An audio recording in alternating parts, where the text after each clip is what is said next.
Hey everybody, this is Perch. Here's a question that I think it's a good question, so something to think about. It's why is the art worse when the tools are better? All right, this is a good. As we get into this, think for a moment. And I think it's going to kind of go through it. But if you've been listening to some of the interviews, and I think Richard Case, I think was one where he talked about having to go source kind of reference materials, cityscapes, buildings, other things for comics, and it was a big deal. And Walt Simonson used to keep a file of kind of a bunch of reference sources that he could use in comics, and just a bunch of these. What's a lot of work. And today we have digital drawing. You have layers. You can just trace things. As Greg Land is all too aware of. Google becomes your reference. So the tools have gotten dramatically better.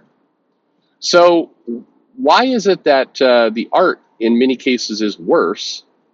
And why is it that a lot of creators, can only go, 4 issues or so in a run before they have to take a break, where you used to have creators that go years? So what's up with that? But anyway, here's the mail. It says, when you post, hey Perch, hope you're well. Okay, when you posted that shot of Carol disparaging Wisconsin, there's a community post where Carol's like, "Screw Wisconsin." This was funny. Again, um, John Ridley hates Carol. That's my theory. I'm gonna stick to it. You read the Black Panther comic. He craps on Carol constantly. Anyway, I had a copy of Justice League. When you post that shot of Carol disparaging Wisconsin, I had a copy of Justice League on my desk. I realized something, not for the first time, but this crystallized it. I'll attach both images. If you look at page 1 of Justice League 129, 1976, you'll see similarities. Both groups are in space. Actually, the Avengers are in a hollowed out celestial corpse, but fair enough. Both are opening up a new storyline. Ignore for a moment the style of the writing and just look at the art. You can pick out the details on the console of the JLA book. You can see expressions on the faces. You can tell they're in space. Looking at the sample, you can barely see any faces, let alone expressions. They could be in a conference room with a painting in the background.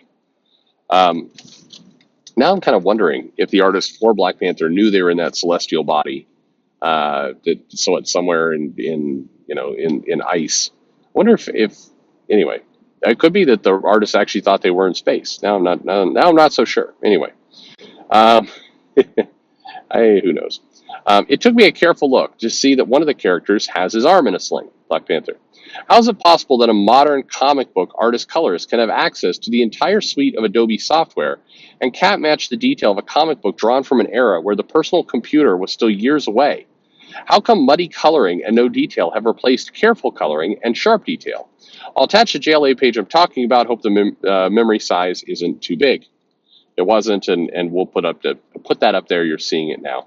Um, so here's an interesting way to look at this, because I want to get this out of the way very quickly, because I've had several people come in here. One guy who just gets really really pissy about there is no fact at all that comic books were better in years past than today. And of course, that's a subjective comment. Whether you think comic books are better or not is up to you. But one thing that I think is not subjective, that is objective, that you can actually look at the panels, kind of like we're doing here, is that the detail in the comic pages in years past is, on average, far more detail, far more precision than in previous years. I don't think that's. I mean, there's a couple artists certainly do. Paul Pope's in there, drawing his heart out. But if you go back on average, more comics in the past had super detailed backgrounds, more detailed characters, more detail. Now, you may or may not like that style. That's fine. It's a completely different conversation. But definitely, I think you'd be hard pressed to make an argument that there wasn't more work put into the pages in the past. So I think your point, as a technologist myself, I think it bugs me that you do have Google, you have Adobe, you have tablets, you have all kinds of tools, where in the past, you had artists drawing on paper and trying not to screw up the ink, and having to do kind of light tables in some cases for photo reference, like It was a way, way harder job 30, 40 years ago. So what happened? With these new tools, you would think it would open up more creativity, more complexity to the art, more detail. And in fairness, there are definitely some digital artists who do a much better job. Stefan, who used to post on this channel every now and then, his art looks incredible, painted, really, really solid, great work. But more importantly, it feels like he's using the tools that are in front of him. He's actually utilizing kind of the full power of the platform. And that is, some people do. But a lot of artists do not. It's very rough. What was the comic? I was just reading something. The Star Wars. It was the latest issue of Star Wars. And there's nothing wrong with the art. I mean, the art is fine, drawing this stuff. But if you look at it, you can tell the digital kind of ink, because however Marvel has taken the digital file, it's like they're taking a lower res version of the file. Like the line itself is kind of muddy, and it just, you could definitely see and tell the difference. So why is it that way? Well, for one thing, I hear my theory. So number one, money. There's not a lot of money in comics, and there's frankly easier ways to make money.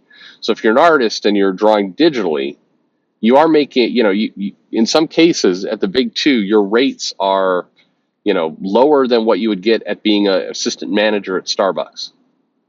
Seriously. So, you want to draw comics, and more fun to draw comics certainly than, work at Starbucks. But if you're in that position, are you really going to kind of draw your heart out? Are you really going to create the most amazing creative work when your job pay is equivalent to, fast food? I don't know that you will. And then on top of that, and this one's going to be a harder point to nail, but I think the artists, the people who've gone through, both art school or, trained under artists or, done graphic design probably can appreciate this. There's an education that comes from doing it the old-fashioned way.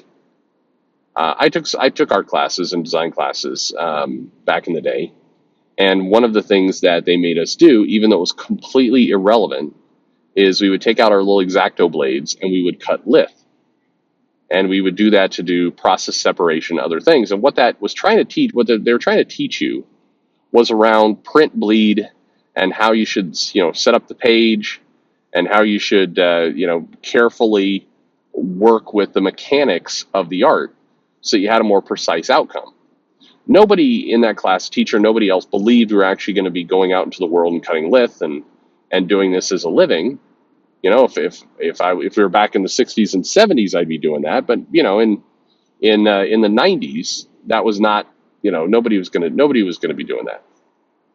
So this, but it was important to learn that skill. In many cases, learning the craft, learning kind of how to draw, how to, what's a blue line, what's, the type of eraser you need to use, what's, what it means to scan at a certain resolution, what the difference between a JPEG scan and a TIFF file scan is. Like all of that, those mechanical things are important because it puts a certain level of precision into your work. Today, however, you can grab an iPad, you can grab Procreate or, a tool like that, and you can start drawing. And if you're friends with, you put up enough good Instagram images, and if you get friends with an editor, they might give you a story. And you haven't learned any of the mechanics of what it means to draw. Now, several people will then learn those skills kind of as they go. So you'll see the art improve, just like you saw Jim Lee's art improve at Marvel between Solo Avengers and his time on X-Men. But in general, you need that practice, you need that skill, and you need some of the mechanical elements of drawing in order to be really good at what you do. And modern technology shortcuts a lot of that for you. You don't really need to worry about the unique differences between a brush and a pen and an airbrush and the sensitivity of pushing, doing that kind of coloring. You don't need to learn those things because your tool palette in Procreate is going to kind of just do it all for you. It's got the presets there, and you just, you pick the tool and you go. And, learning is not necessary. And without the learning, I don't think you develop some of the skills to make the art look better. So I think the technology, while it speeds things up, it also shortcuts your learning of how to use the technology, of how to actually draw in a precise way. Now, again, this is not true for everyone. Some people will, figure it out and they'll practice enough and they'll pick up those skills through time. And just some people are wired differently. But when I look at, some of the Marvel and DC comics, some of the indie comics out today, and tons of the crowdfunded comics, if you look at those, you see a lot of people who are clearly using a digital tool to draw, and they're mistaking kind of a quick and dirty sketch with actually what's supposed to be, a pinup sketch versus an actual comic page. And some of the mechanical kind of lessons of how to draw would solve that. I don't know. I posted up a sketch on Twitter a long time ago. This goes back like a couple of years. And I remember people made fun of me for it, like it looked like shit. And the reality is it did look like shit. I'm not an artist. But also, it was a quick sketch using, what was it? Using the product sketch on an iPad while I was watching TV. It's way different to draw a picture under those settings than sitting down at a studio table, pulling out your tools and actually doing it right. So anyway, that's my answer to you. I hope it's helpful. And certainly money. Money does not help. Anyway, let me know what you think in the comments below. True, lies, fiction, fake news. You let me know. Like and subscribe, of course, and thanks for listening.